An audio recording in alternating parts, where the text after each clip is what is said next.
muchas gracias a ustedes por la invitación. Muchas gracias también a Alejandro por esta hermosa presentación que te voy a pedir me mandes porque tengo ganas de guardarla para volverla a leer. También me has hecho descubrir esta pintora tan talentosa y tan interesante, así que desde ya muchas gracias por todo. Y también agradezco la oportunidad de volver a ver los que conozco y de conocer a todos estos colegas nuevos que están en distintos lugares del mundo y con los que vamos a compartir un espacio de trabajo. Entonces, lo que yo le propuse a Alejandro era que habláramos de la sesión lacaniana, porque este año, como decía, estoy trabajando este tema acá en la Escuela de la Causa Freudiana, estoy dando un curso una vez por mes, y estoy investigando ese tema, y me pareció importante volver a los fundamentos de por qué nosotros hacemos sesiones variables y sobre todo cortas, que es uno de los puntos que muchas veces se nos objeta. No sé cómo es en otros lugares, pero acá en París, por más que Lacan haya sido francés, parisino, todavía es problemático poder hacer, digamos, se puede, pero hay muchas veces que encontramos resistencias. Me acuerdo el caso de un adolescente que viene con la madre porque soy miembro de la escuela de la causa freudiana, o sea, viene de la parte de una persona de la escuela, y encima me pregunta, espero que usted no sea lacaniana. Y digo, le muestro el escritorio donde tengo un retrato de Lacan, y le digo, no, yo soy miembro de la escuela, usted viene a buscar un miembro de la escuela de la causa freudiana, no, ¿cómo me va a decir que no sea lacaniana? Dice, ay, pero espero que que no haga sesiones de 10 minutos a mi hija. O sea que sigue siendo un problema. Es un tema que, un poco para también retomar lo que decía Lorena en la introducción, forma parte de los problemas actuales que el psicoanálisis encuentra, porque, por ejemplo, acá en Francia hay una reforma que permite ir al psicólogo con una cobertura de la seguridad social. Bueno, esto parece una linda medida, democrática, todo el mundo podrá ir al psicólogo. Esto es una medida, digamos, post-pandemia, porque la pandemia hizo que mucha gente se revelara que hay todo un sufrimiento psíquico que aflora, ¿no es cierto? Y los problemas de pareja se agravan, los problemas familiares también, es decir, todo se aumentó. El problema es que cuando la seguridad social se pone a reembolsar las sesiones, también va a pedir que se sigan ciertos criterios. Y entonces no solo van a querer saber con qué orientación uno trabaja, y por supuesto que van a haber orientaciones que están aceptadas y otras no, sino que también va a haber que, y no solo va a haber que hacer informes, bueno, toda la parte administrativa que uno puede querer hacerla o no, pero uno de los problemas que a mí me plantea esto no es tanto la tarifa, porque como todo es variable, también puede ser que recibamos gente que pague una tarifa estudiante, pero está contemplado que la sesión dure 30 minutos. Y ahí es donde me parece a mí que ya entra a tallar un problema ético, porque no porque algo esté reembolsado tenemos que transigir en lo que corresponde a nuestros fundamentos. Y como bien ha puesto Alejandro en el afiche, hablar de los problemas técnicos tiene una incidencia ética. Es decir, nosotros, y esto es lo que poco nos va a llevar a incluir que nuestro nuestro enfoque no es solo una terapia. Es decir, hay hoy en día un síntoma, me parece, que es recurrir al psicoanalista como un terapeuta. Y por supuesto que nosotros no decimos que no, porque también queremos poder recibir a la gente que sufre. El problema es que me parece que, con la diferencia de otras propuestas, nosotros no somos solamente una terapia con técnicas que resultan eficaces o menos eficaces. Nosotros tenemos un programa ético y eso es lo que nos distingue. Nosotros tenemos una consideración del sujeto persona y como ser hablante, ¿qué nos distingue? Y eso me parece muy importante de ponerlo de relieve. Incluso una de las cosas que vamos a ver es que cuando uno escucha, cuando la sesión es corta, la escucha es diferente.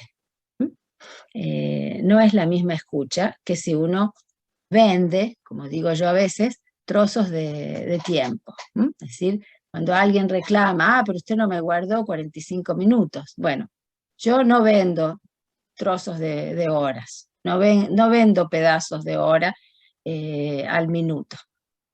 Es una intervención, es una operación y nosotros tenemos que estar armados y saber lo que hacemos porque es ahí donde nos van a venir a buscar. Bueno, esto es más o menos para explicarles por qué elegí este tema, que me parece que siempre es interesante volver a buscar. Como ustedes saben, esta invención propiamente lacaniana le costó muy cara a Lacan. Es decir, que cuando en la Asociación Psicoanalítica Internacional se supo que Lacan hacía sesiones cortas, empezaron a empezar a hacer todo un proceso, y esto está documentado, no es algo así nomás, hay toda una investigación, prácticamente parece que fuera la Stasi, la policía comunista en Alemania del Este, y empezaron a investigar, a preguntarle a los pacientes, a preguntarle a los colegas cuánto tiempo Lacan los recibía, y llegaron en un momento a la conclusión de que Lacan no podía formar más parte de los analistas didácticos de la IPA. O sea que, y el tema fue la duración de las sesiones.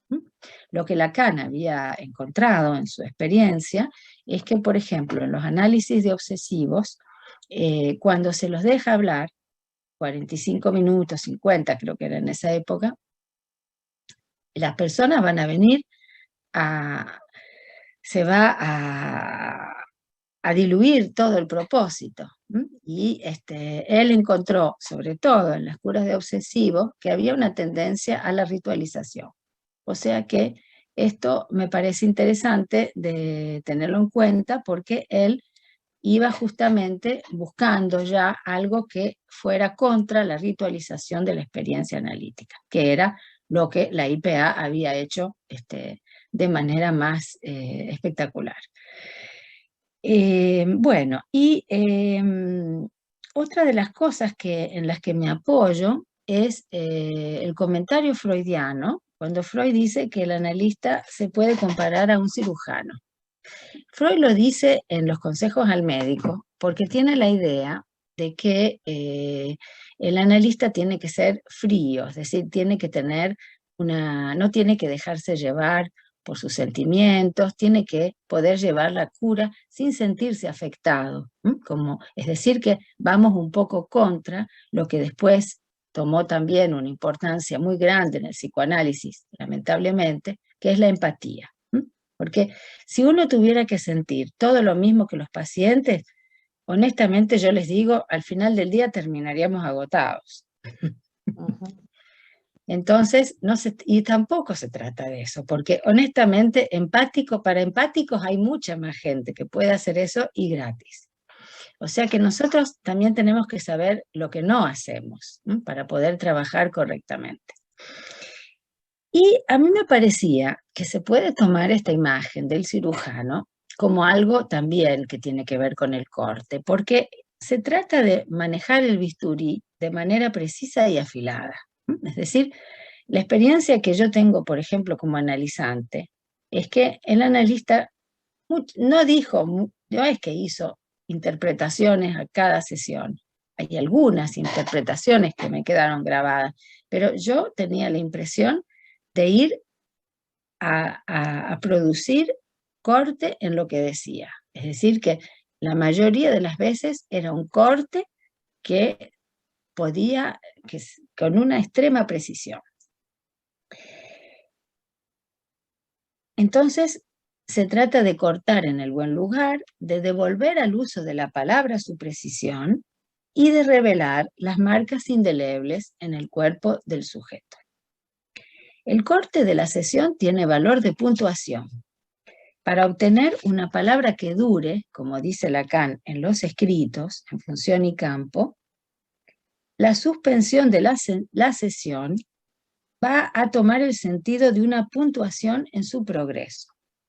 La duración fija se priva de esta posibilidad de dar efecto a la palabra. Y acá, efecto, lo podemos tomar como lo que pasa cuando se juega al tenis. Cuando se toca, se despide una pelota con efecto. De eso se trata. Es decir, como vamos a ver después, si ustedes acentúan un equívoco, va a producir un efecto que no es solamente el de devolver la pelota.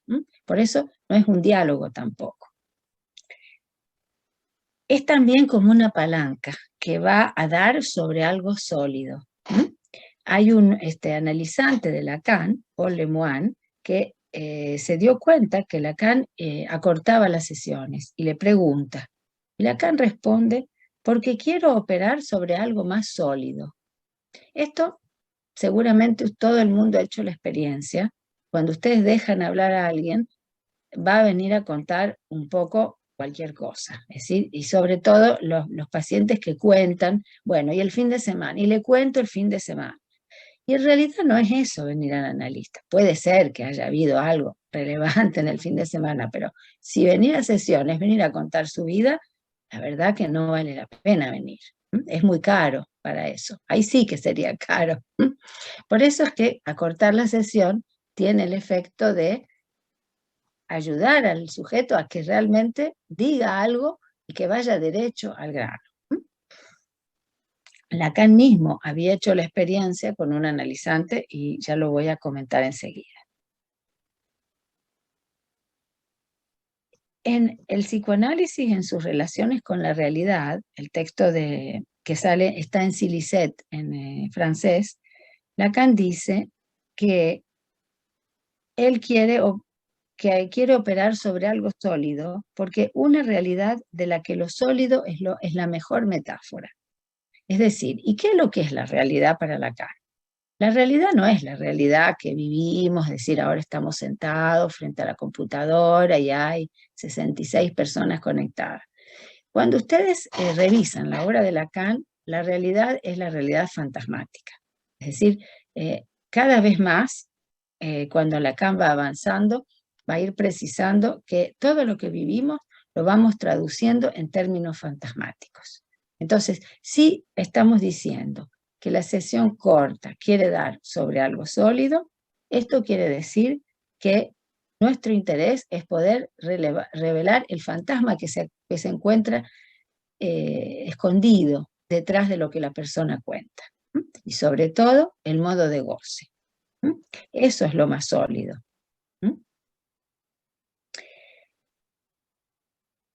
Entonces, si queremos alcanzar la realidad fantasmática que está en el origen de la repetición del síntoma, es muy importante poder acortar las sesiones practicando una buena incisión. El analista, dice Lacan, exige una regularidad casi burocrática. Es decir, hay que venir todas las semanas a la misma hora, etc. Pero, como dice Miller en un artículo que se llama La erótica del tiempo, venir, entonces, ¿qué quiere decir? Que la sesión es el lugar previsto, está previsto, tal día, tal hora, voy al analista, pero es previsto para lo imprevisto. O sea que voy a venir regularmente, de manera casi burocrática, para que aparezca algo que me saque de la rutina, que me saque del ron habitual del disco rayado de la repetición.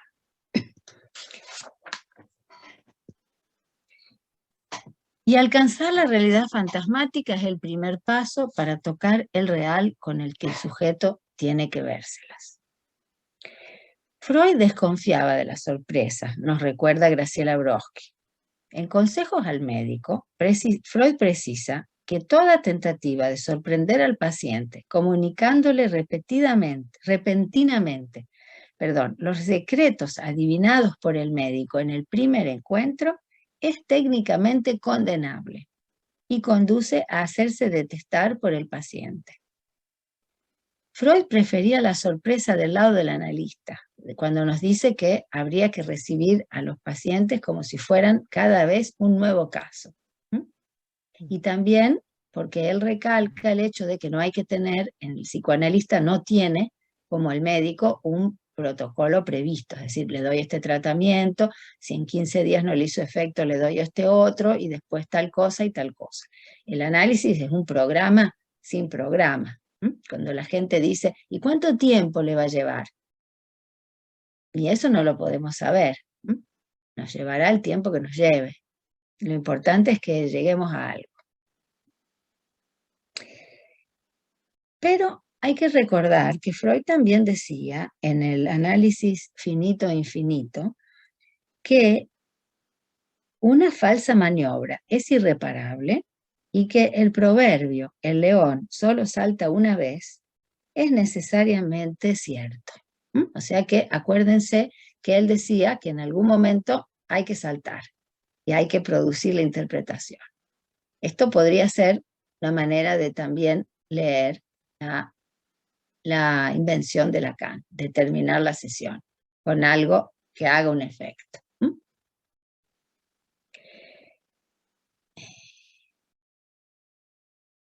No se trata de brutalidad, sino de un cierto apresuramiento, de una precipitación y sobre todo de un despertar. Porque si el sujeto va a venir a dormir, no es porque se acueste en un diván que tiene que venir a dormir, en todos los sentidos del término. Justamente viene, esa es la paradoja, viene a acostarse para despertarse del sueño que representa la vida despierta. Porque ustedes saben que Lacan piensa que cuando soñamos, estamos dormidos, soñamos, y cuando nos despertamos, entramos en el sueño de la realidad. O sea que hay que poder despertar al sujeto de ese sueño despierto en el que vive. En un ejemplo de la propia clínica de Lacan, lo cual es raro, dice que si él hubiera seguido escuchando a un paciente hablar de Dostoyevsky, todavía estaría escuchándolo, y que no habrían salido a la luz los fantasmas de embarazo de ese sujeto. O sea que, acortando las sesiones, él obtuvo que se extrajera ese dato que justamente forma parte de la realidad del sujeto.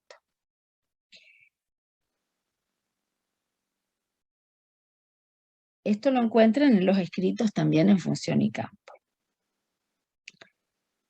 Y concluye esta viñeta diciendo, porque el análisis no quiebra el discurso, sino para hacer parir la palabra.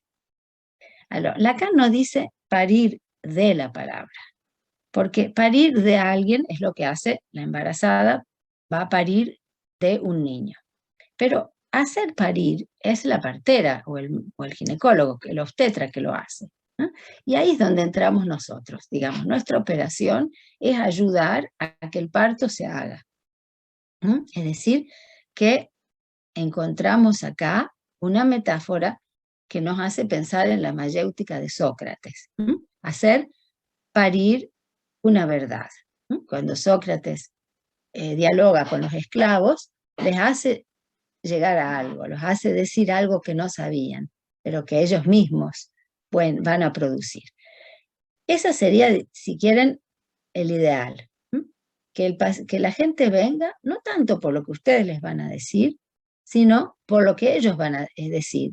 Y por eso, la sesión corta está hecha para que la persona se escuche lo que dice. Porque, como sabemos, tenemos tendencia a conversar y a no escuchar ni lo que dice el otro ni lo que decimos nosotros mismos. Digamos, pasamos de largo y seguimos hablando. Cuando ustedes le dicen a alguien, ¿se escucha lo que está diciendo? Muchas veces hay un efecto de sorpresa, y eso es interesante. Aquí también interviene el tacto. En una de las cartas, que Freud le manda a Ferenczi, le dice justamente que hay que tener un cierto tacto, porque Freud se da cuenta que las personas que comienzan a seguirlo, sobre todo en los años 30, 1930, empiezan a ritualizar la práctica, empiezan a hacer que como Freud dijo en algún lado, que él recibía a los pacientes 50 minutos, que los acostaba en un diván, se tomaron de eso para hacer un ritual. Entonces, hacían 50 minutos exactos, lo tomaron como una receta. Y Freud está muy sorprendido de esto e incluso muy en contra. Y le dice a Ferenczi que se trata de saber cómo aplicar el psicoanálisis, que él acuesta a los pacientes porque les molesta mirar todo el día gente, pero que tampoco eso tiene por qué ser una receta.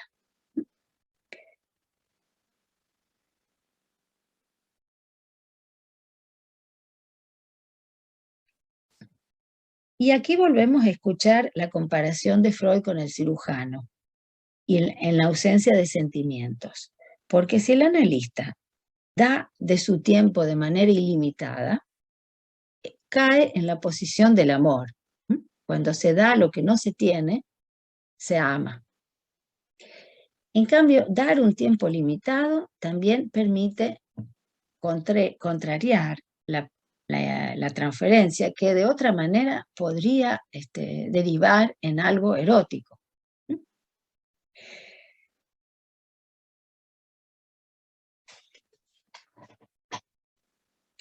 Es importante también, como dice François Leguil en un artículo, apreciar el sentimiento de la duración en cada cura. O sea que el tacto quiere decir que ustedes tienen que saber más o menos cuánto tiempo un paciente puede soportar la sesión. Y también quiénes soportan más o menos las sesiones cortas. Eso forma parte de la apreciación del analista. No porque hoy van a escuchar hablar de la sesión corta, desde el lunes cuando vengan los pacientes les van a hacer las sesiones cortas a todos porque entonces quieren ser buenos lacanianos. Es lo que me pasó a mí, les digo sinceramente. Yo también he pasado por ahí. No, no se trata de eso. Ni tampoco cambien de un día para el otro. Tampoco sirve. Sino que tienen que poder apreciar. Por ejemplo, hay gente que uno se da cuenta que las sesiones cortas les encantan, porque llega un momento que ya no saben qué decir. Y hay otros que la sesión larga resulta corta, porque tienen mucho que decir. Bueno, ahí habría que tener una apreciación caso por caso, como en todo lo que hacemos, y que es la gran lección de Lacan, el caso por caso, ni siempre ni nunca, pero hay que poder adaptar el instrumento no solo a la mano del analista, sino también al caso que ustedes reciben. Y el tacto se hace acto, dice Leguil, y también puede para ello recurrir al silencio. O sea que muchas veces el silencio del analista es también una interpretación. Sin embargo, conviene distinguir el silencio como posición del analista de la inercia que lo reduce a la impotencia, que no es lo mismo.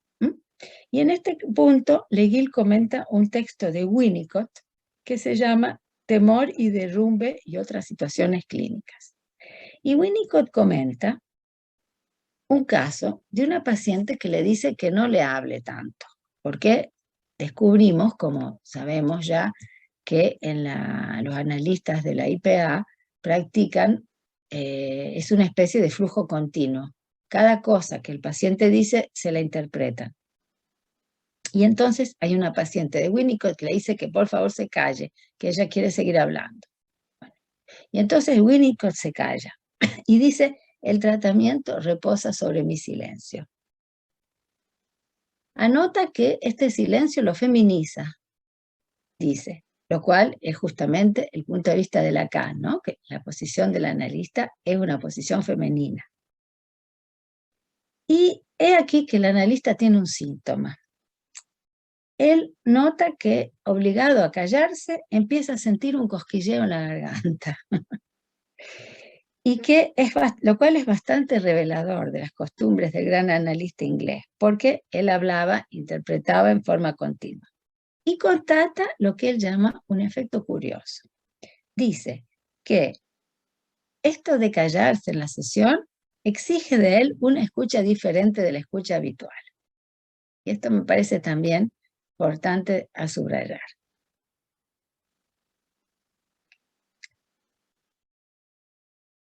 podemos entonces acercar el silencio del analista al no actuar de Lacan en el sentido del el Wu Wei, la palabra china que él utiliza para mostrar, es una palabra china compleja, ¿no? Pero que tiene que ver con el arte de la guerra, y es en los tratados sobre la guerra de filosofía china, de Confucius y otros. El no actuar es quedarse, es no moverse para en algún momento hacer una acción que tenga un efecto. Entonces, eso forma parte de la escucha lacaniana.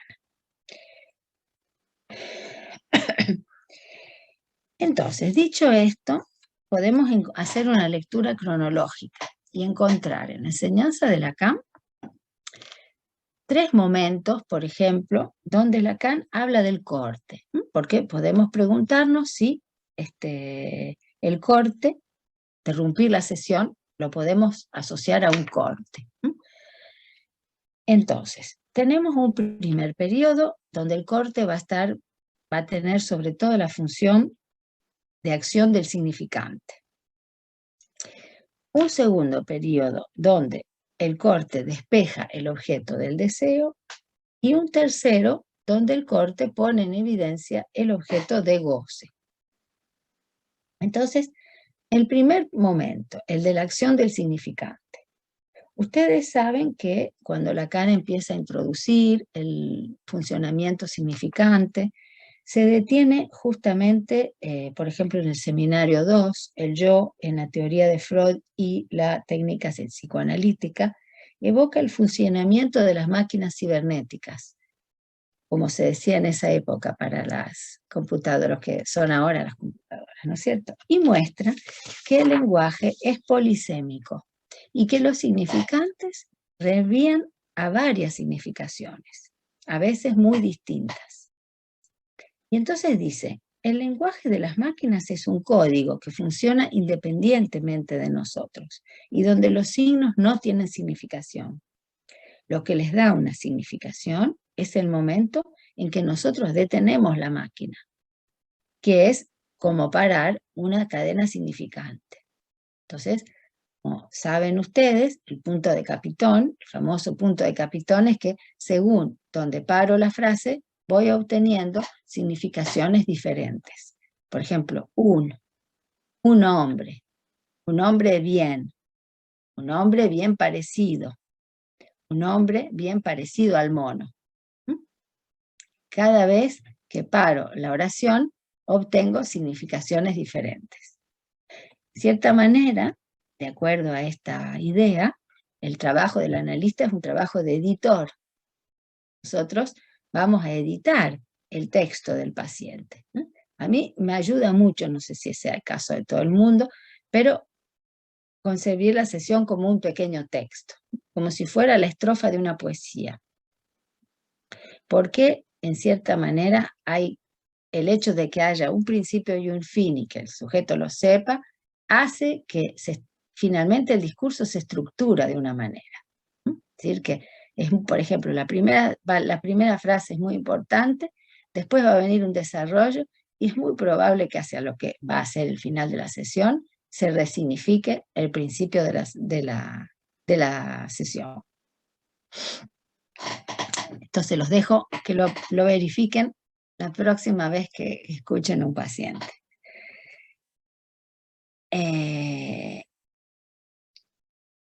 Entonces, en este momento, el verbo, la palabra, es lo que va a producir una discontinuidad en lo imaginario. Esto también nos da una indicación, porque si dejan hablar a alguien, el imaginario crece y crece y crece, y en algún momento es muy difícil volver a bajar. Y en este punto, por ejemplo, en la clase del 15 de junio de 1955, Lacan evoca la creación del reloj. El reloj ha introducido, dice Lacan, todo un universo de precisión. Y habla de Huygens, en 1659, que permite, con su intervención, con su invención, que inventa los relojes, medir el tiempo. Y esto también introduce una discontinuidad, esta vez en lo real. O sea que uno ya no se puede imaginar, pero cuando no había relojes, el tiempo tenía una cierta continuidad, mucho más continuidad que ahora que podemos medir hasta los segundos y las décimas de segundo. Por ejemplo, la gente se orientaba por la salida del sol, por cuando la iglesia tocaba la campana, entonces el día estaba medido de otra manera. Pero el hecho de que inventan los relojes permite ya dar una precisión al tiempo e introduce una discontinuidad. Es decir, que es una función significante. Y también en esta época se puede encontrar en la obra de Lacan, por ejemplo en el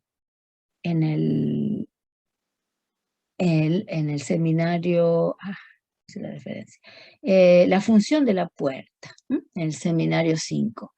La función de la puerta es es un elemento simbólico por excelencia. ¿Por qué? Porque la puerta marca lo que está de un lado y lo que está del otro. La puerta se puede abrir y también se puede cerrar. Lacan analiza una obra de teatro que se llama Una puerta tiene que estar abierta o cerrada, ¿no?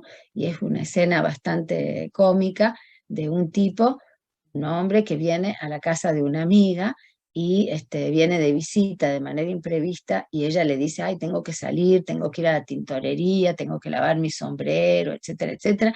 Y él quisiera declararle su amor y pedirle que se case, pero se pone a hablar de cualquier otra cosa, ¿no? Entonces ella en algún momento le dice, una puerta tiene que estar abierta o cerrada, es decir, tiene que, o le dice, o se le declara o se va, porque si no ella va a decir que tiene que ir a la tintorería, que tiene una cita, que espera gente, que se vaya, es decir, hay un momento que las cosas se tienen que definir. Entonces, de alguna manera, y la puerta no es cualquier cosa para nosotros, ¿no es cierto? Que a veces abrir la puerta es la manera de cortar la sesión o de abrirla. Entonces es un elemento importante que marca el acceso, la clausura. Y con respecto al título de esta puerta, cuando Lacan dice, toma la obra que se llama Una puerta tiene que estar abierta o cerrada, dice que no es tan cierto, porque una puerta siempre está de un lado, hay una cosa, y del otro lado hay otra.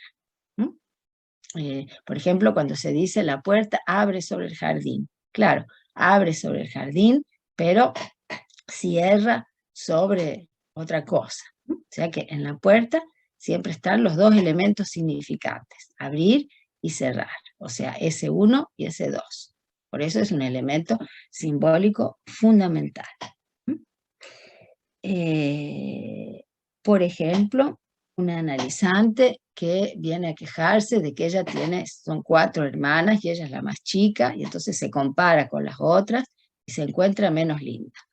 Todo el drama es que es menos linda que la que está justo antes que ella, como si en cierta manera se hubiera acabado la belleza cuando le llegó el turno a ella.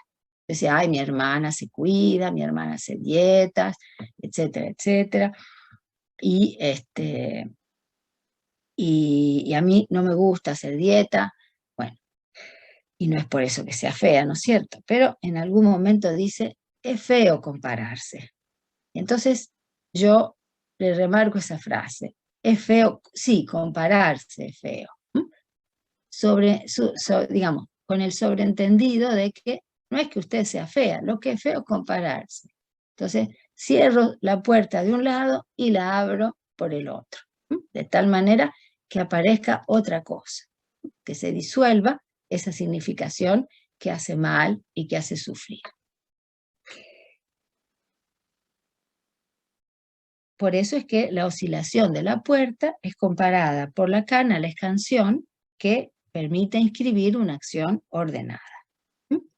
Luego hay todo un desarrollo de Lacan sobre las vallas, las murallas, los muros. Podemos encontrar resonancias muy actuales hoy en día. Yo he estado hace poco en Berlín y hay que ver lo que significó que haya un muro que divide una misma ciudad. Es decir, uno no se da cuenta hasta qué punto llega el hecho de que hay familias que quedaron divididas, hay gente que trabajaba del otro lado y después ya no perdió el trabajo, es decir, toda una serie de consecuencias, y todo lo que se hace durante este periodo que va desde el final de la Segunda Guerra hasta los años, casi 1990, hasta 1989, todos los intentos del gobierno alemán, pero comunista, para que ese muro sea un muro, porque el problema es que, claro, primero hay un muro, pero la gente encuentra, por supuesto, la manera de pasarlo. También hay gente que construye túneles para pasar del otro lado. Y sobre todo, entonces, a lo largo de estos 40 años, el muro lo van espesando, digamos, es decir, ponen otro muro y una electrificación, un alambre eléctrico, bueno, todo lo que se puedan imaginar. Pero el tema es que hay la televisión, y la televisión no conoce el muro. Entonces, el asunto es como la gente se pone a mirar la televisión de la Alemania del Oeste. Por supuesto que que es diferente, que es más divertida, que no está tan censurada, que no tiene tantas puertas. Y entonces, ¿cómo hacen para esto? Ya no lo pueden encerrar.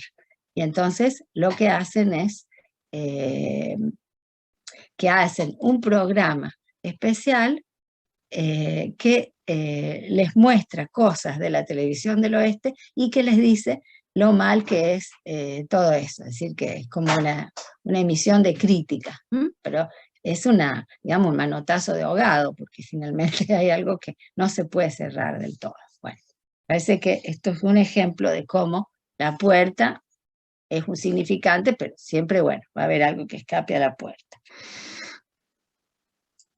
Entonces, la puerta es el símbolo de la regulación del flujo en un circuito. Y se despeja más precisamente la función de la puntuación, de una suspensión del discurso que el discurso puede tener. Por ejemplo, el caso de una paciente que no puede decir que no, y su vida está toda tomada por el hecho de someterse al otro. Se ha sometido a su madre, se somete al marido, incluso se ha sometido al analista anterior. Y si no fuera porque el analista se murió, hubiera seguido yendo. Entonces, en un momento se da cuenta que la que siempre dice que no es su madre. Y que entonces ella, por no ser como su madre, siempre dijo que sí. Y ahí entonces la puerta que hago es decir, bueno, no porque diga que no, usted va a ser como su madre. Y ahí aparece algo que la despierta, que abre otra posibilidad, dejando la madre detrás de la puerta. En el seminario El deseo y su interpretación, Lacan va a acercar la función del corte al lugar del sujeto. Es decir, que esto también es un punto muy importante cuando ustedes tengan gente que les viene a contar lo que le pasó a la amiga, al tío, al primo, y entonces a veces parece que no se sabe para qué vienen porque están hablando del otro. Lo que va a ser interesante ahí es pescar en qué momento esto les concierne a ellos. A veces también se los puede preguntar, bueno, ¿y esto a usted en qué punto le toca? ¿Para qué? Porque lo que se trata es venir a hablar de sí mismo al análisis. Y es una indicación clínica fundamental, me parece, de poder ver en qué momento aparece el sujeto. Y hacer del corte algo que haga signo al sujeto, es decir, que se haga su eco. Cortar la sesión entonces en un punto donde ha surgido el sujeto. Porque como ustedes saben, el sujeto es un lugar vacío en el discurso. Es decir, no hay ningún significante que represente al sujeto totalmente y para siempre. Y entonces el sujeto va a poder hacerse representar por cualquier significante. Y esto hace que cuando ustedes encuentren una incidencia, una emergencia del sujeto, es algo interesante a recalcar. Por ejemplo, un minutito que justamente voy a cerrar la puerta.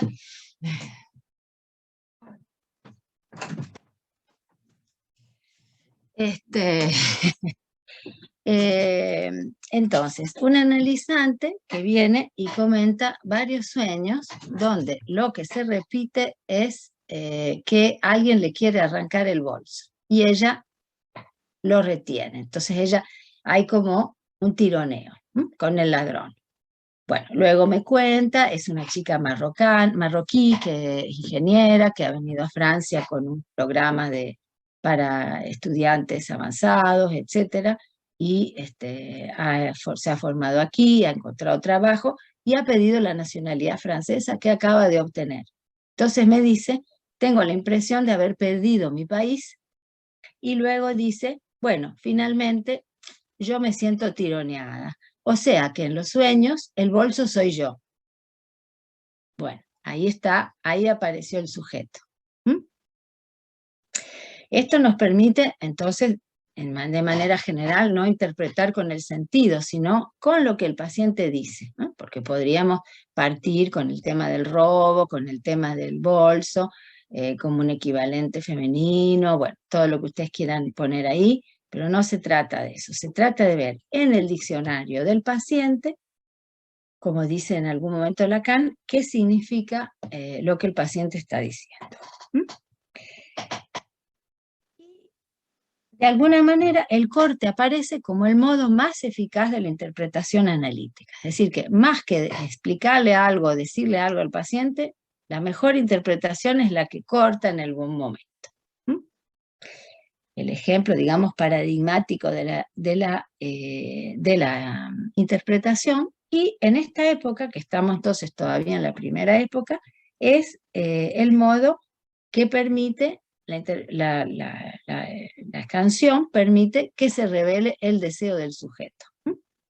Podríamos decir, por ejemplo, en esta chica con el bolso, bueno, en el fondo ella quiere estar acá, pero también quiere poco estar en su país. ¿Por qué tendría que elegir? Y este seminario, El deseo y su interpretación, se termina con una referencia al poeta Désiré Viardot, que dice, la mujer tiene en la piel un grano de fantasía, para decir que el analista también tiene que tener un grano de fantasía y poder hacer surgir, con la interrupción de la sesión, una apertura a algo radicalmente nuevo.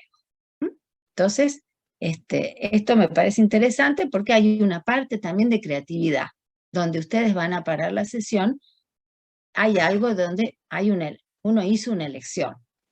No se trata tampoco de interpretar todo lo que la persona dijo ese día. Por ejemplo, otra joven estudiante que viene con un síntoma de frigidez transitoria. Y ella no sabe por qué, pero hace 8 meses no siente nada.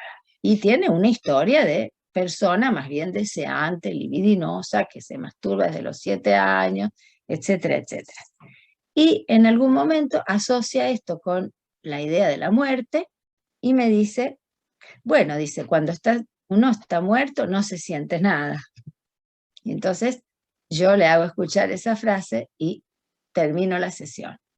Y la semana pasada viene toda contenta, pero es una chica que viene medio triste, como enojada, a veces parece que estuviera, y ese día viene toda contenta, el síntoma se había levantado.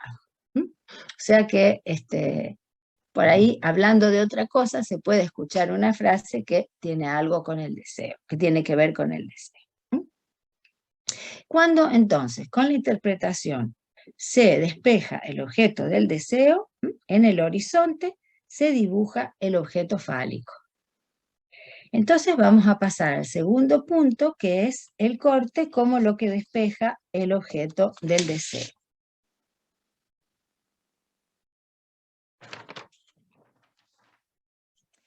En esta perspectiva podemos leer unos años más tarde, en el seminario La Identificación, en la clase del 30 de mayo de 1962, que el corte engendra la superficie.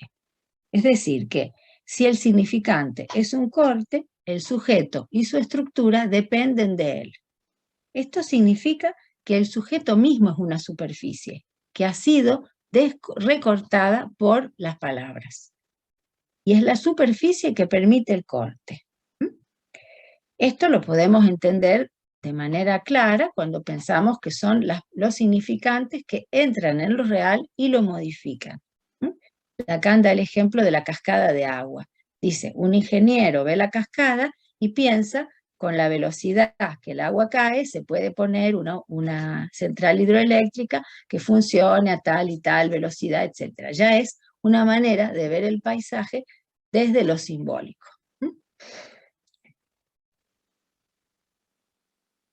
Lacan da el ejemplo de las tijeras, que son, como dice, útiles, de los que el ser humano se sirve desde tiempos inmemoriales. No sé si alguien ha visto museos de la prehistoria, pero en el periodo paleolítico ya hay rudimentos de tijeras.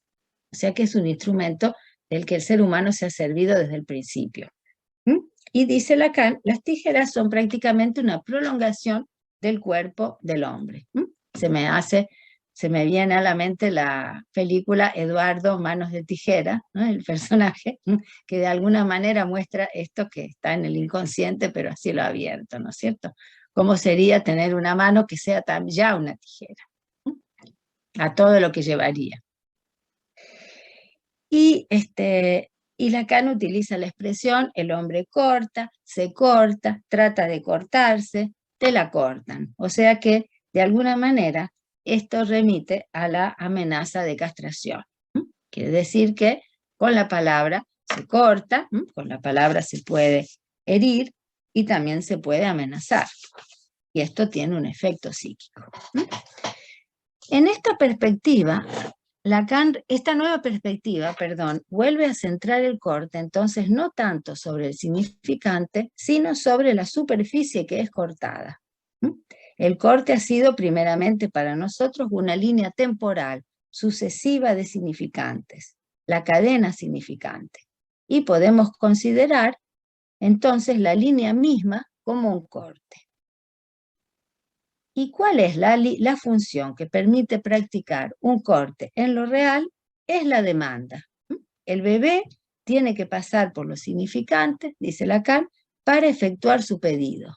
Ustedes saben, un bebé llora y cuando llora, esta demanda va a ser interpretada por los padres de una manera precisa, que no es necesariamente a lo mejor la razón por la que el niño lloraba. Y entonces ahí ya se va a producir un desfasaje donde va a aparecer el deseo, ¿verdad? Como la diferencia entre la necesidad y la demanda. Y esto va a hacer que la demanda no puede ser una demanda si no está insatisfecha. O sea que la demanda va a tener como característica el hecho de no poder ser nunca satisfecha totalmente, porque siempre queda el lugar del deseo como un vacío. Entonces, los dos vacíos, demanda y deseo, no se recubren, de ahí que el neurótico apunte a la demanda del otro para obtener el objeto del deseo. Entonces les voy a mostrar, si logro, un fichero con con unos dibujos. ¿Todos ven el esquema? ¿Sí? Entonces, el problema es que no lo veo yo. A ver, esperen que lo voy a ver. Ahora sí lo ven. Sí. Entonces, ustedes ven que hay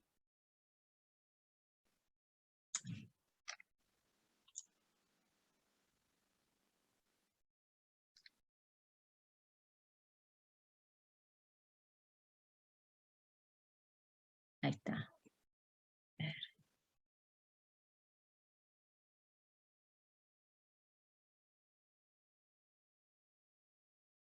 Bueno, lo que deben estar viendo, ¿ustedes ven el toro? ¿Me escuchan? Sí, se te escucha, Dalila. ¿Sí? Sí, me escuchan. Sí, lo que no logro es sacar la pantalla para ver lo que estoy mostrando. Ah. Minutito.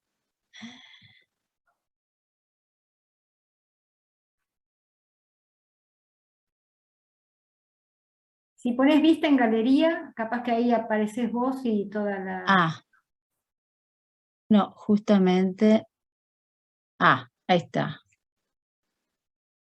Entonces, ¿ustedes ven esta figura, la que dice figura 4? Sí. Bueno, entonces, Lacan usa esta figura, que se pueden imaginar que es como si fuera un gran salvavidas, donde hay dos vacíos. Entonces, hay un vacío que está adentro de la cámara y otro que va por afuera, que es el agujero, pero también todo lo que lo rodea. Entonces, esto le sirve a Lacan para mostrar que hay dos vacíos, el vacío de la demanda y el vacío del deseo, que no es lo mismo. Y por eso después va a mostrar los dos toros que se empalman, donde de alguna manera se puede hacer, por más que yo los ponga así, siempre me van a quedar dos toros, dos espacios.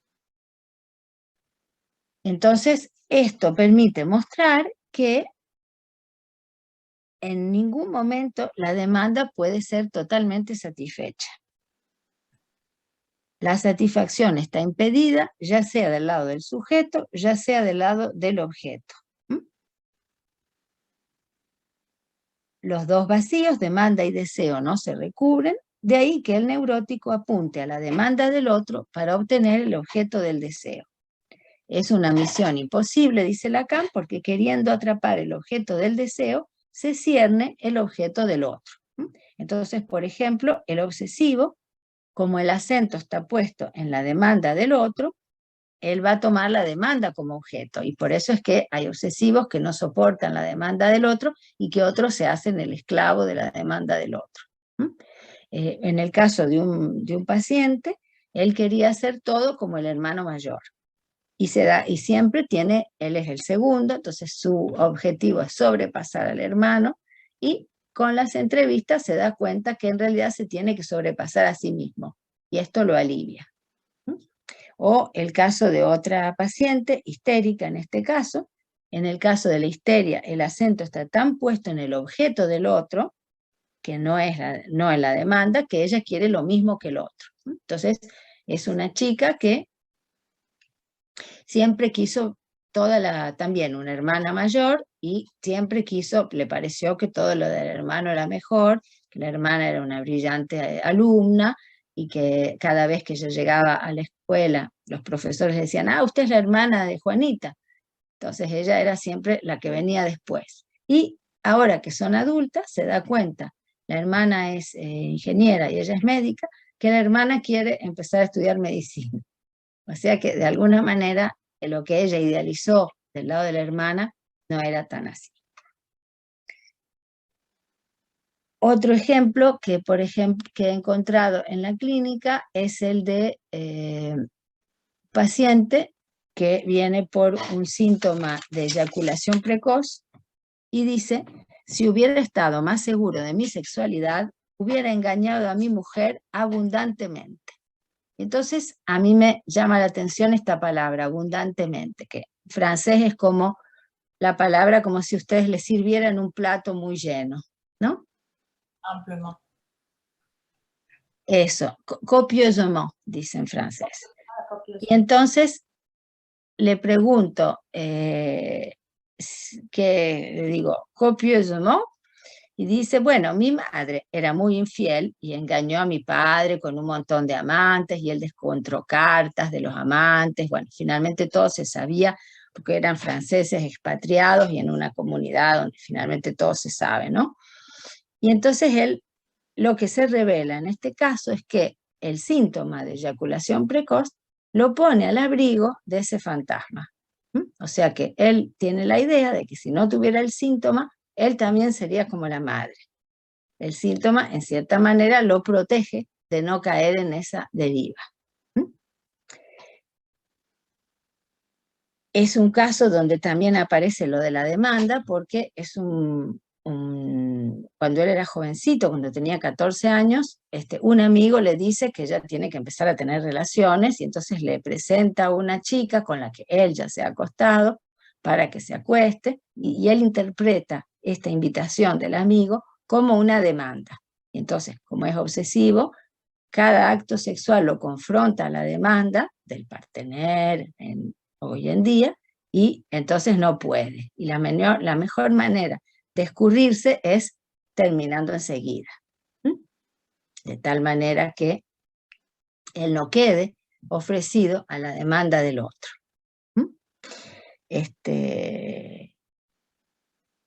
Y está siempre en juego el objeto del deseo como el deseo del otro, porque muchas veces él dice, claro, pero otros sí pueden, no pueden todos los días, o no sé qué.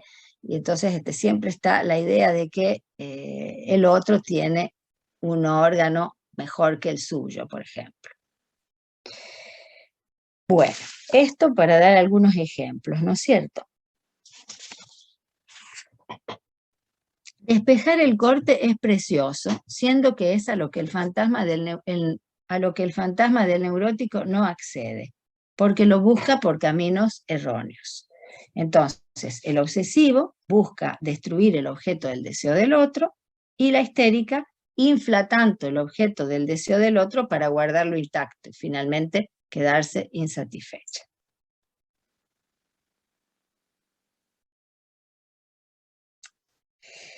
En el seminario 11, Lacan da un paso más, diciendo que la función del corte tiene que ver con una función de borde.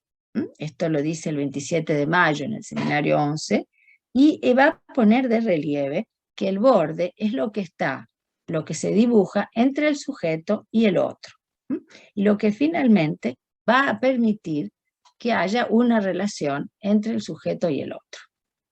Entonces lo va a ilustrar por el rombo del fantasma, donde se despejan dos operaciones: la alienación y la separación. Si la alienación, el sujeto queda alienado al deseo del otro, y en la separación se trata de separar el objeto del otro, pero donde el sujeto mismo es el objeto que el otro puede perder o no, o que sufre todas las acciones fantasmáticas. Y toda la dialéctica de los objetos del deseo se origina en estas operaciones. Y a medida que Lacan avanza en su enseñanza, va a aparecer la idea de que el objeto del deseo está ligado a una satisfacción pulsional. Como dice Freud, el deseo cabalga sobre una pulsión. Y entonces aparece una nueva orientación que va a dar lugar a un último momento en la enseñanza de Lacan, donde más allá del objeto del deseo, se trata de discernir el objeto de goce. Y aparece entonces el corte como lo que pone de relieve el objeto de goce. Y esto, digamos, la idea más importante es lo que aparece, por ejemplo, en el seminario El síntoma como TH, cuando las acciones son el eco en el cuerpo de que hay, y es porque hay orificios en el cuerpo, dice Lacan, de los cuales el más importante es la oreja, porque no se puede ni tapar ni cerrar, que en el cuerpo se produce un eco a partir de la voz, y que la palabra va a tener un eco en el cuerpo. Es decir, que el cuerpo en el encuentro con el significante ha sido agujereado, y que esto va a ser la sede de una satisfacción más allá del principio del placer, es decir, el goce. Entonces, la lógica del corte de la sesión, que antes era significante, se redobla de una nueva, que es despejar el objeto de goce, por la cual el cuerpo ha sido impactado por el lenguaje.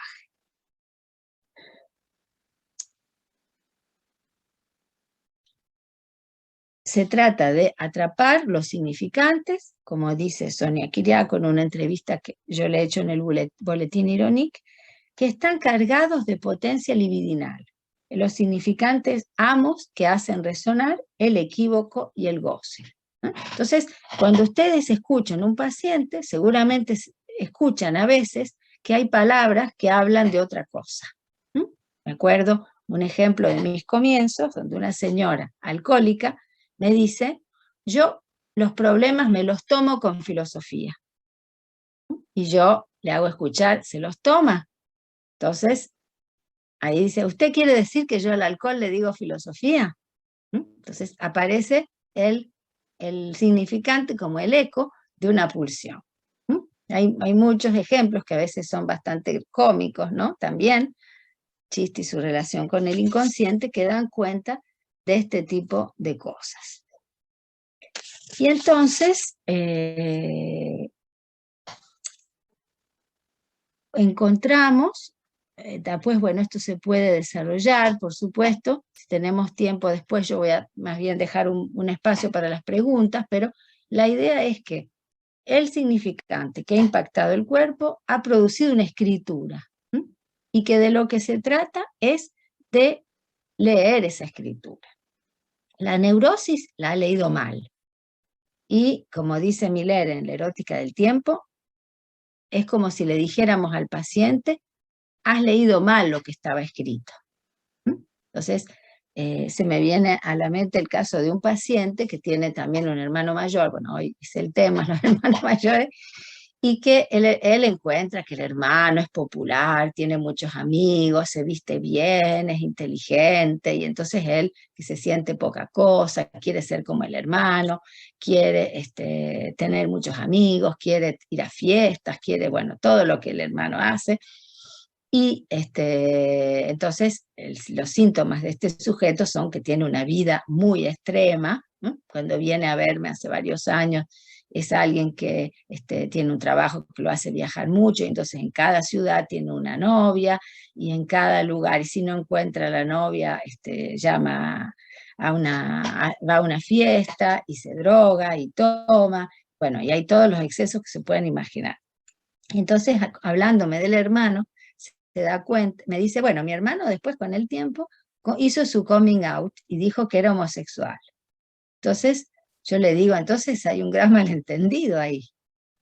Y él se da cuenta que, claro, querido copiar al hermano, que en realidad tenía esa vida de lentejuelas, como podríamos decir, pero por otras razones. Porque el malentendido es que el paciente ha creído que si él era como el hermano, iba a ser bien viril. Era un modelo de masculinidad, de virilidad. De ahí es donde viene el malentendido. Bueno, y voy a terminar con el corte en la neurosis y la psicosis, porque podemos también preguntarnos si, digamos, antes de eso, en el obsesivo, se trata de separar al sujeto, al obsesivo y a la histeria, de separarlos de su sujeto supuesto al saber. Entonces, para el obsesivo, el sujeto supuesto al saber es el amo que sabe cómo habría que hacer para dominar la muerte, es decir, para no morir. Esto es entonces la interpretación analítica tiene que separar al sujeto de esta idea de que él podría llegar a ser de tal manera que no se muera o que decida cuándo se va a morir, etc. Y en la histeria, la idea es separarla de la otra mujer, porque la otra mujer es la que supuestamente sabe cómo hacer para ser una mujer. Pero en realidad ni el amo ni la otra mujer, dice Lacan, en De un otro al otro lo saben, solo que es la ficción que el neurótico se cuenta. Y por el lado de, si queremos dividir entre neurosis y psicosis, a grandes rasgos, por supuesto, porque como decíamos, no hay ninguna receta, entonces podemos decir que en el caso de la psicosis se trata de, si en el caso de la neurosis se trata de abrir al desciframiento, en el caso de la psicosis se trata de cifrar más bien el goce, de delimitarlo y de subrayar las invenciones singulares. En cambio, en la neurosis se tratará de justamente volver enigmático el discurso del sujeto para que siga abriendo nuevas vías de descifrado que puedan llevarlo al cifrado de goce que es el suyo.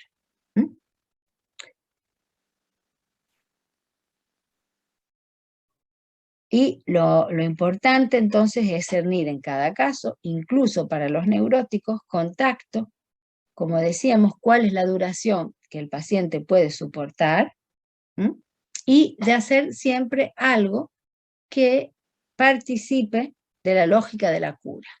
La idea es, de alguna manera, irse orientando de acuerdo a la lógica de la cura de cada sujeto.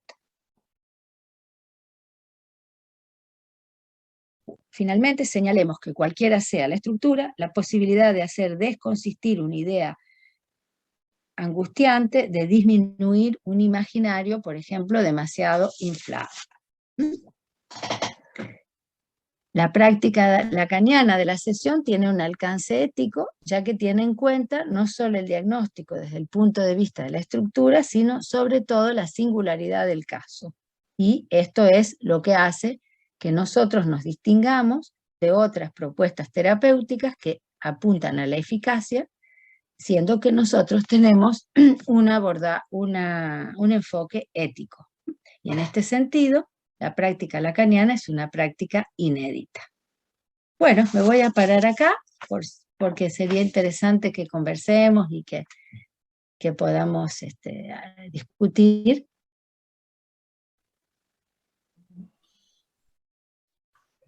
Bueno, muchas gracias, Dalila.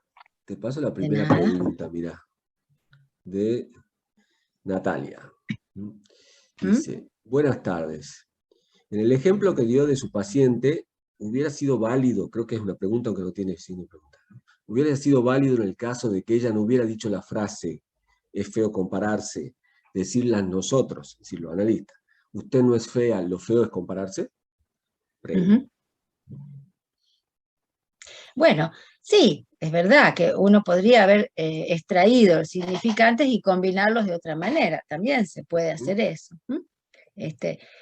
No es tan, digamos, no es tan indicado, después uno hace como puede, por supuesto, pero decirle usted no es fea porque, bueno, en este caso es una mujer, pero si ella va a ver un hombre y el hombre, el paciente, el analista le dice usted no es fea, ella lo puede tomar del lado de la transferencia erótica.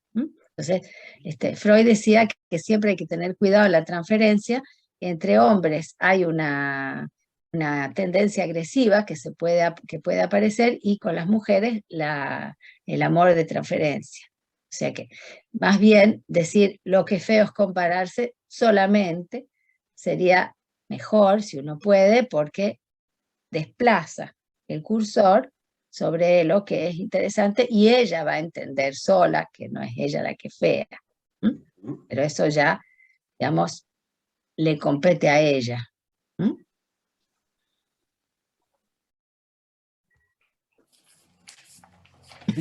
¿Preguntas? ¿Comentarios? Yo tengo una pregunta, Dalila. Sí. Mientras te escuchaba pensaba que por lo general uno siempre le transmitieron que al síntoma hay que hacerlo charlatán, ¿no? Inclusive Lacan decía que el síntoma hay que hacerlo charlatán. En algún momento me pareció como paradójico con lo que decías, ¿no? Digamos, el síntoma hay que hacerlo hablar, pero digamos, no sé si estoy bien orientada, lo que traté de comprender es que hay que hacerlo charlatán, pero para realizar el corte.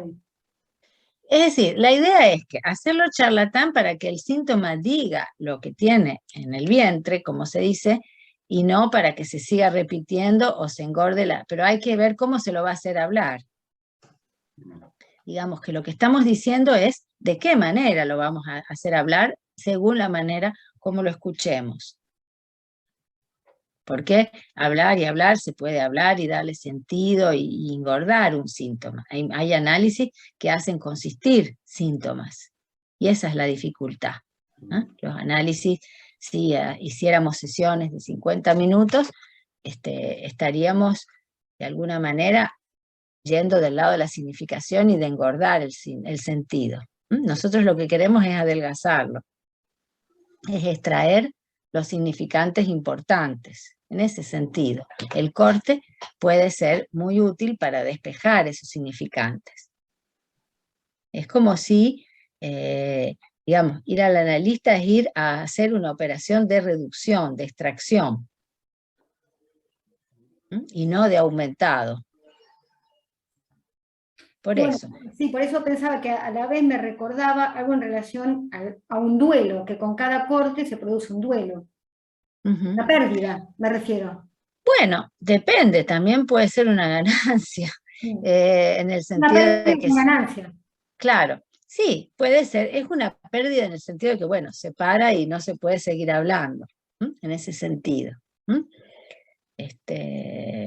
Pero por ahí leerlo en el sentido del duelo, parece que, digamos, hace pensar más en una óptica kleiniana, el duelo del objeto, etc. Nosotros lo que nos importa es extraer el objeto del deseo, el objeto de goce, no tanto hacer el duelo, porque finalmente con ese objeto nos las vamos a tener que hacer durante toda la vida. La cuestión es hacer de la buena manera.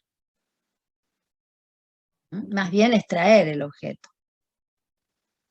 Hay una pregunta de Cristian. No sé, Cristian, si querés hacerla vos, la pregunta, comentarla. Bueno, lo que yo quería preguntar es si estas tres modalidades del corte que nos presentaste, Dalila, en esta hermosa exposición, si estas tres modalidades, la última es la más pertinente por ser la más desarrollada que hizo Lacan, la más elaborada, la más precisa, o cada una tiene su pertinencia en un momento u otro de un análisis.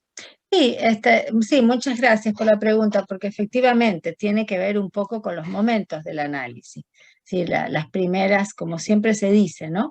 Las primeras épocas de Lacan corresponden al principio de la cura o al transcurso, y la última tendría más que ver con un final de análisis, con el hecho de discernir, de acotar con el objeto con el que el sujeto tiene que habérselas, ¿no? Así que sí, efectivamente. ¿Yo puedo hacer? Gracias. Sí. Bueno, en principio agradecer la exposición, el recorrido que has hecho, que me pareció muy importante, no histórico, desde cuando Lacan es, digamos, censurado por la IPA y todo este tiempo que marcaste desde la lógica del significante de Lacan hasta, digamos, el último tiempo de Lacan, ¿no? Con la cuestión del fantasma, planteaste si la precisión de Lacan frente a real simbólico imaginario, ¿no? A la cuestión de esta necesariedad del analista de puntualizar el goce en la interpretación, ¿no? Este goce que se pone, digamos, en acto desde las primeras entrevistas, ¿no? Como Freud lo leyó con El hombre de las ratas, ¿no? Y en la tortura de las ratas. Y te quería preguntar acerca del corte, una cuestión que habías dicho que no me quedó claro en relación a la demanda, a ver si la frase es así o la he escrito mal. ¿Cuál es la duración que el paciente puede soportar? Sí. No sé si es así o equivocada, si podrías tomar ese punto, sí. Porque en realidad el corte siempre apunta al goce, ¿sería así? Ese goce que el analista no puede interpretar tampoco directamente, ¿no? O sea, claro, hay diferentes tiempos de corte y bueno, de la duración, sí.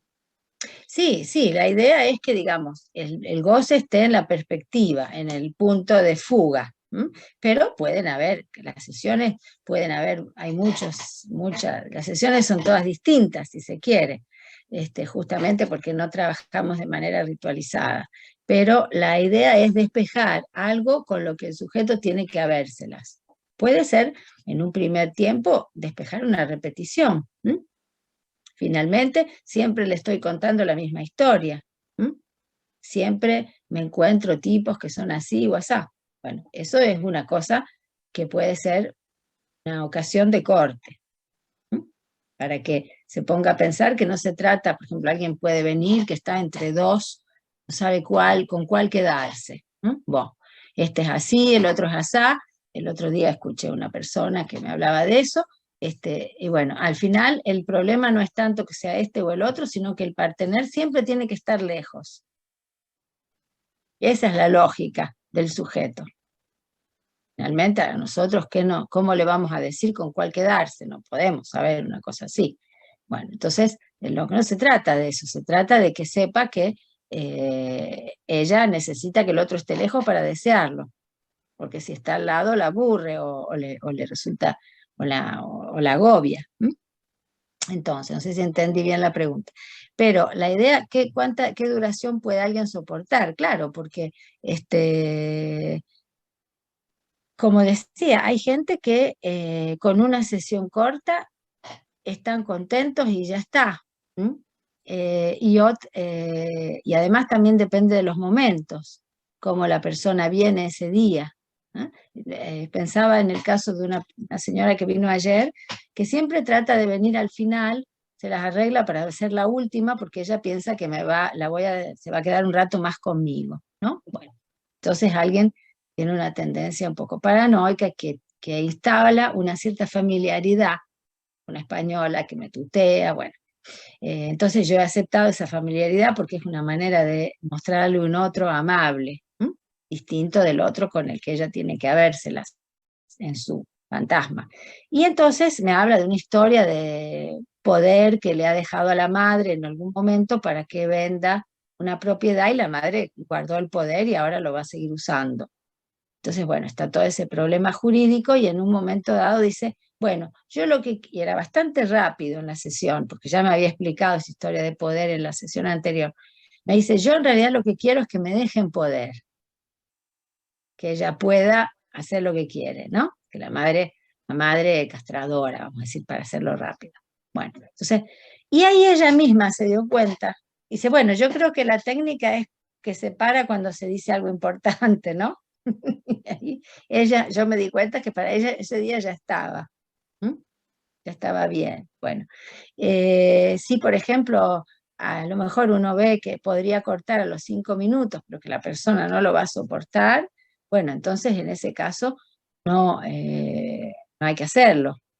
No se trata de hacer algo porque, digamos, el dogma nos dice que hay que hacerlo, pero que si la persona no lo tolera, lo mismo con las interpretaciones. O sea, hasta hay gente que soporta cosas más que otros, que lo que el analista les pueda decir, ¿no? Entonces, eso, digamos, cuando uno más o menos los conoce, ya se puede dar cuenta. El tacto del analista, ¿no? No sé si respondo a tu pregunta. Gracias. O sea, hay gente que, por ejemplo, a lo mejor necesita hablar por lo menos 15 minutos, y otros que a los 15 ya dijeron lo que tenían que decir, y si uno los deja que sigan hablando, la sesión va a terminar siendo pesadísima. Perdón, 30 minutos habías dicho, sería dentro de una institución, ¿no? No sería una dirección claro. Sería para que analista. sean reembolsados por la seguridad social. Ah, vale, perfecto. Que dentro hasta de ahora, a ver, de quiero decir, administrativo. De un marco institucional donde el analista no tiene una dirección, porque tiene que estar sometido, ¿no?, a ese marco institucional, sería. Claro, sería una cosa así. O sea, es la seguridad social, es el seguro que todos tienen, porque para ir al médico y todo eso. Que hasta ahora acá en Francia esto no estaba reconocido, digamos, una novedad. Muy bien. Por eso, sí. Oui, esto es importante también, con los niños.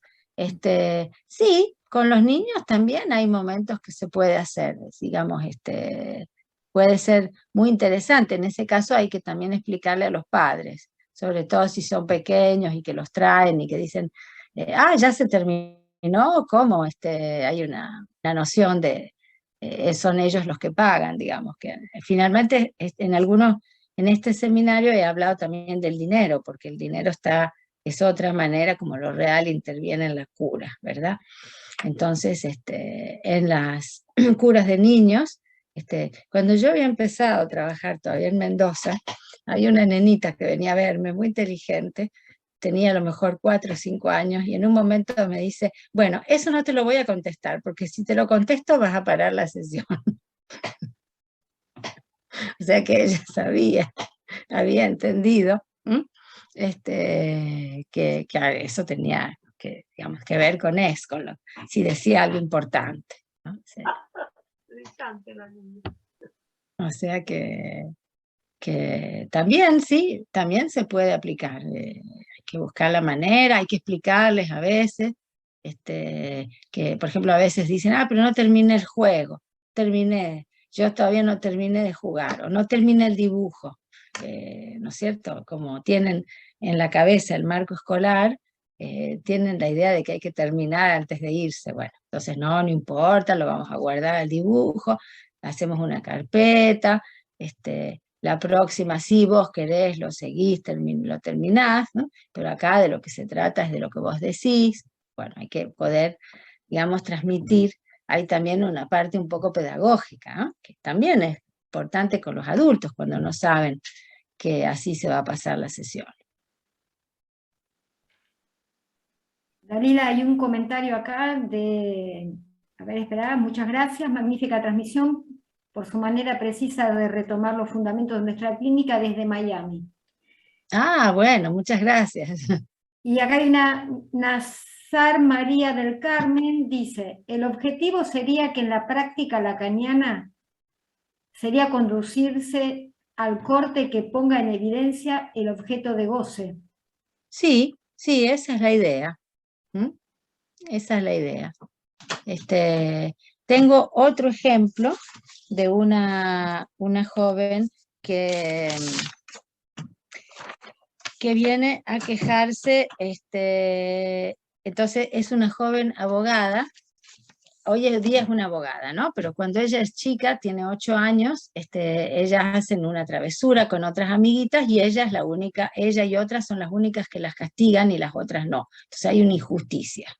Y esa injusticia, ella hizo un modo de vida y hoy en día es abogada. Y entonces ella trabaja, pero no trabaja como abogada, trabaja como jurista, y el problema es que trabaja en una institución artística, y entonces por supuesto los artistas son desordenados, dejan las cosas en cualquier lado, transgreden las reglas, bueno, no tienen el mismo modo de goce que ella. Y dice, yo ya les dije que si vienen a hacer una fotocopia en mi oficina, me tienen que pedir permiso, que me tienen que preguntar si yo tengo tiempo, bueno, todo es un atropello, si se quiere, ¿no? Y en un momento viene una colega y dice, y se disculpa. La colega le pide perdón de haberlo molestado, etcétera, y ella me dice, y yo me quedé tan frustrada, dice, no pude hacer mi llorona incomprendida, ¿no? Entonces, ahí aparece el goce, que en realidad no se trata tanto de enderezar rebenques, como se dice en Argentina, sino que ella quiere quejarse, ¿no? Ahora, por ejemplo, hay otro tema, ella tiene 30 y algo, ¿no? Y nombran una jefa por encima de ella que tiene 25 años. Entonces, que bueno, salida de una gran escuela de acá de Francia, bueno. Y entonces ella le parece injusto. Yo le digo, ¿pero por qué? ¿Usted hubiera querido ser la jefa del servicio? ¡No! A mí eso no me interesa, pero me parece injusto que ella solamente tenga 25 años. Entonces, cuando yo la interrogo, me dice, bueno, usted ya sabe que yo quiero hacer la justiciera perdida, no sé cómo dijo. Bueno, ahí por supuesto, ya ahí terminamos, ¿qué vamos a seguir diciendo? Cuando ustedes encuentran algo que da vuelta a la cosa, que permite mostrar otro punto de vista, incluso, ya vale la pena a veces parar, ¿no?, la sesión. Pero siempre cuando, como tú has dicho, ¿no?, revelas el fantasma, ¿no?, ese fantasma de la justiciera y el goce, sí, ¿no?, que encierra esa posición, claro, del mal al otro, ¿no?, de la envidia al otro, de no poder tolerar que una joven ascienda a un lugar jerárquico, ¿no? Claro, claro. Después, por supuesto, tampoco hay que tratar de que digamos, está muy bueno que en cada sesión pase algo interesante, pero tampoco se puede pretender que todas las sesiones sean importantes. Entonces hay que también saber, por ejemplo, también está la sesión cuando el paciente no dijo realmente nada que se pueda rescatar. Bueno, también se puede parar la sesión en cualquier punto. También me ha pasado de hacer eso y que la persona venga a la siguiente y que eso le haga un efecto. Entonces, también está la sesión, bueno, que es porque hay que, digamos, el trabajo analítico en cierta manera es como si ustedes abren una canilla y bueno, a veces hay que dejar pasar un poco el agua hasta que aparezca algo. Todo el tiempo no hay pepitas de oro. Y eso también es interesante saberlo y tranquilizarse como analistas, porque por ahí podemos tener también la pasión de encontrar algo. Hay que encontrar algo cada vez. Y se puede a veces hacer un síntoma entre analista y analizante, y el analizante que venga y diga, ya vine en 2 sesiones que no dije nada nuevo, y yo esto ya lo sé, y esto no avanza, o sea que también puede haber un poco de eso, ¿no? Hay que saber que forma parte del trabajo y poder transmitir la idea de que, bueno, sí, hay que drenar hasta que aparece algo.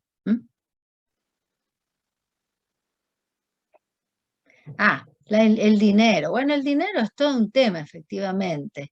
El dinero no comenté una viñeta, simplemente dije que había trabajado ese tema también.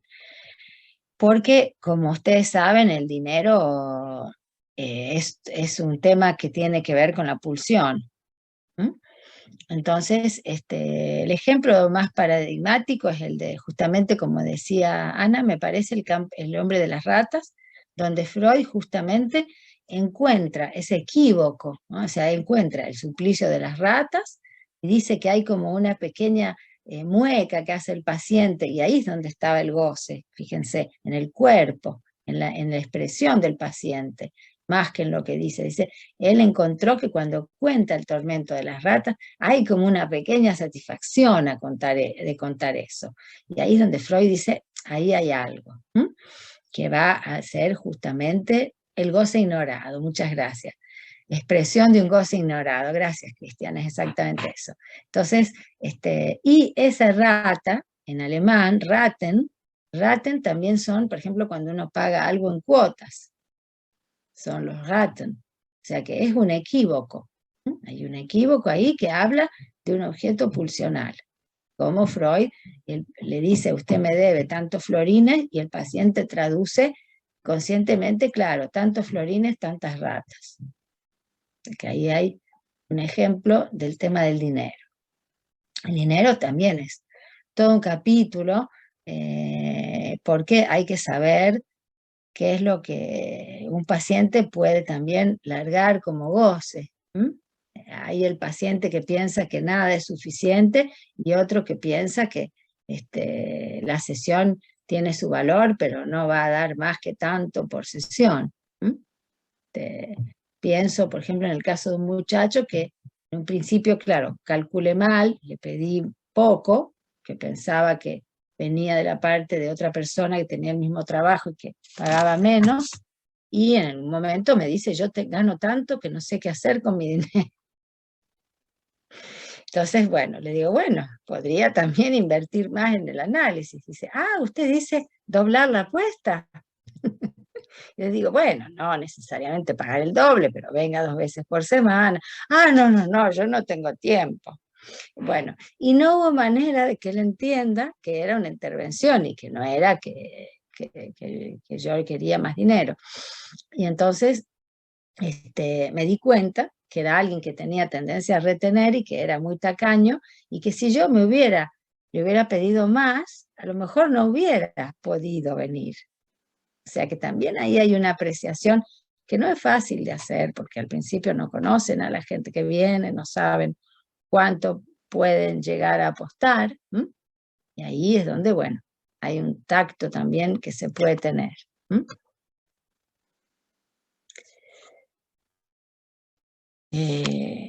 por eso, el tema del dinero, digamos, la idea es enfocarlo como algo que forma parte de la lógica de la cura y no de variables como la inflación, el costo de la vida. A lo mejor hay un mínimo que ustedes se fijan, ¿por qué no? Pero después ya depende del caso por caso. Dalila, también tú mencionaste cuando hiciste la introducción, ¿no? Como que los cortes tenían que ver con la ética del psicoanálisis y con la concepción de sujeto, ¿no? Que sí. tiene el psicoanálisis también es toda una interrogación, las ausencias calculadas, ¿no? Si Exacto. se cobran o no se cobran, digamos, depende de la estructura.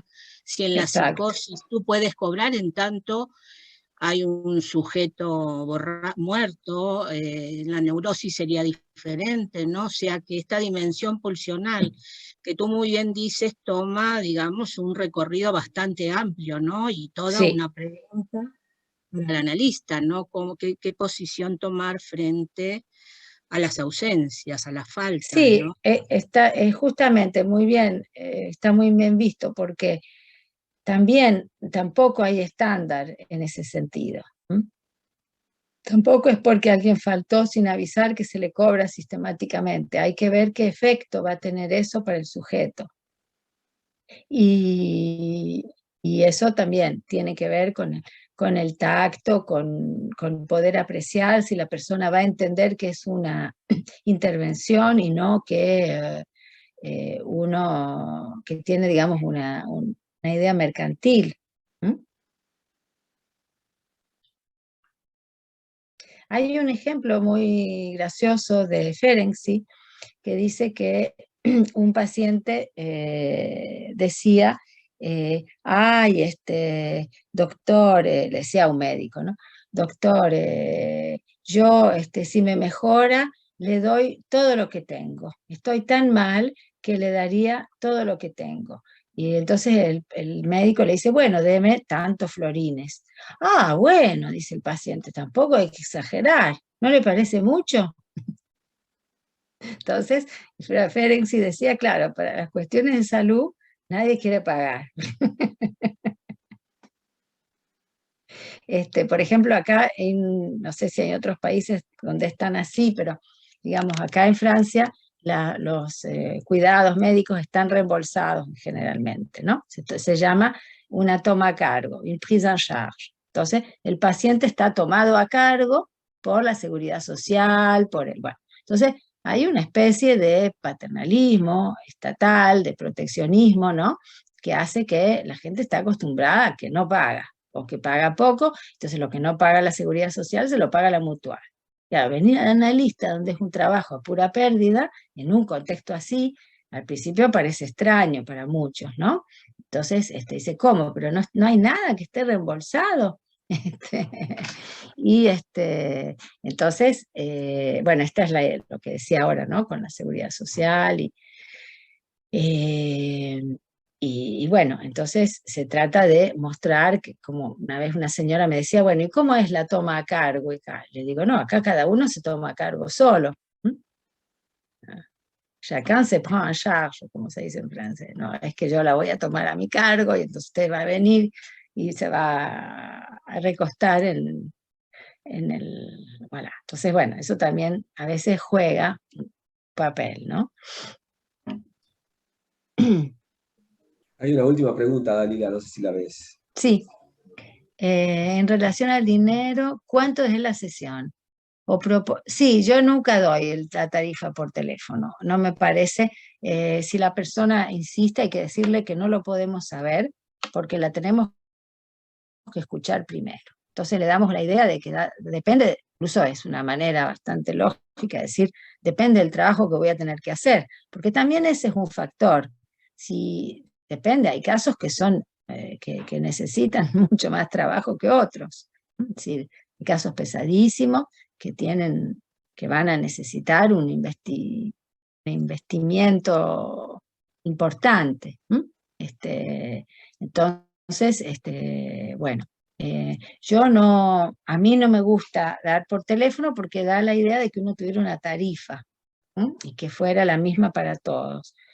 Y además del hecho de que uno no sabe quién es la persona que llama, ¿no? Bueno, esa es otra historia. Pero no, por teléfono no se puede decir nada.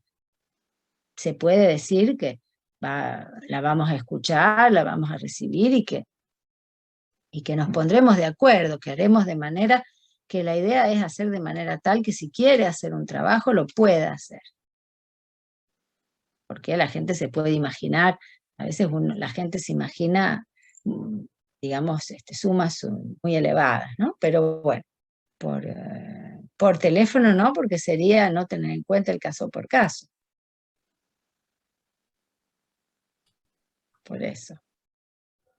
Bueno, nos detenemos aquí, Dalila, que ya es la hora que habíamos acordado. Bueno, en Argentina dejamos acá entonces.